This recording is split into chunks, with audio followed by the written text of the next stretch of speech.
Welcome back. This is our last segment with Ben Preston. He's from Consumer Reports and he's answering your car buying and leasing questions. Of course, you can text in your question. The number's on the bottom of your screen. This person's asking, what is your advice for trading cars that are 6 years or older for a hybrid or a fully electric? Will there be a lease or a payment plan? It's going to be exactly the same as with a conventional car. You're going to have the same kind of deals, incentives. Models that are less sought after are going to have better terms. If you have better credit score, you're going to have better terms. Really, the trade-in thing on an older car, you're probably not going to get as much money for that, and you might consider selling it yourself because that can increase the amount of money you get to put towards the new car. It's a hassle, but it's worth it. All right, speaking of that, since we're on EV cars and things of that nature, someone wants to know, is it better to lease an EV instead of buying it? It could be, just because, you don't know where the technology is going just yet. There are a lot of new models coming out. All the tax credits are baked into the lease, so you don't have to deal with any of that. So it's actually a really easy way to try it out, especially if you can get a shorter lease, like a 2-year lease, and just see how you like it. Someone's asking, are there some models that you should just avoid when leasing? Yes, unreliable models, or models known not to be reliable. Like even if you're buying a new car, you should try to get something that's known for reliability, because you don't, even if it's under warranty, you don't want to spend all your time at the dealership service department dealing with mechanical problems or recalls or all that kind of stuff. It's better to get something that's going to work and be consistent. Yeah, so flashy, not so much, as reliable wins the race for sure when it comes to cars. All right, this next question is, what happens if a leased car starts having mechanical problems? Like, are you on the hook for that?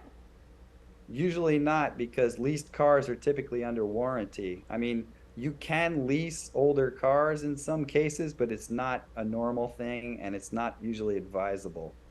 Okay, this person's asking, am I able to expand my lease if time starts to wind down? Like, I'm guessing they're asking if they can extend it by like a couple months? Lease extensions do exist, and you can sort of find out about those ahead of time. That's the best policy. Ask about it when you're going in to get the lease to begin with, and say, hey, if I want to keep the car for longer and I don't want to buy it, is there a lease extension and what are the terms?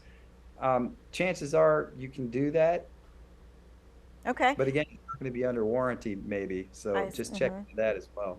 Next question is there any way to exit a lease without a penalty? No.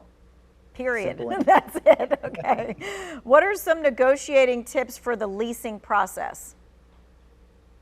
Well, you can try and negotiate the price just like you would with a car you're buying, and you can try and negotiate the interest rate.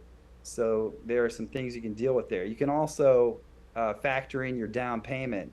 Just like with buying, the more you put down, the less you're going to pay on a monthly basis, and maybe that could affect your interest rate. All right, leasing or buying, either way, let's talk about insurance. What's the big mistake people are making when it comes to car insurance?